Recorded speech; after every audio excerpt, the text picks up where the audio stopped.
Rationalization ద్వారా VRO, VS, వీఆర్ఏలకు తీవ్ర అన్యాయం జరుగుతోందని వీఆర్ఓ అసోసియేషన్ రాష్ట్ర అధ్యక్షులు భూపతిరాజు రవీంద్రరాజు తెలిపారు. డిపార్ట్మెంట్ హెడ్ల ప్రమేయం లేకుండా సిబ్బందిని తగ్గిస్తూ జీఎస్డబ్ల్యూఎస్ వారు జీవో నెంబర్ 4ని జారీ చేయడం దారుణమన్నారు. అన్ని అసోసియేషన్ల నుంచి అభ్యర్థనల్ని స్వీకరించాలని డిమాండ్ చేశారు. భవిష్యత్తులో అన్ని అసోసియేషన్లతో కలిసి ఉమ్మడి కార్యాచరణ చేపడతామని అన్నారు. 3 గ్రామ సచివాలయాలని కలిపి ఒక క్లస్టర్గా ఏర్పాటు చేస్తూ ఒక గ్రామ సచివాలయానికి ఒక వీఆర్ఏని కేటాయించారు. ఈ క్లస్టర్ విధానం వల్ల రాష్ట్ర వ్యాప్తంగా సుమారు 7,500 మంది గ్రామ రెవెన్యూ అధికారులను 4,722 విలేజ్ సర్వేయర్లని తగ్గించి చూపారని చెప్పారు.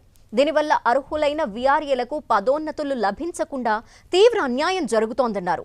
అర్హులైన వీఆర్ఏలకు రెవెన్యూ శాఖలో ప్రమోషన్లు కల్పించాలని భూపతిరాజు డిమాండ్ చేశారు.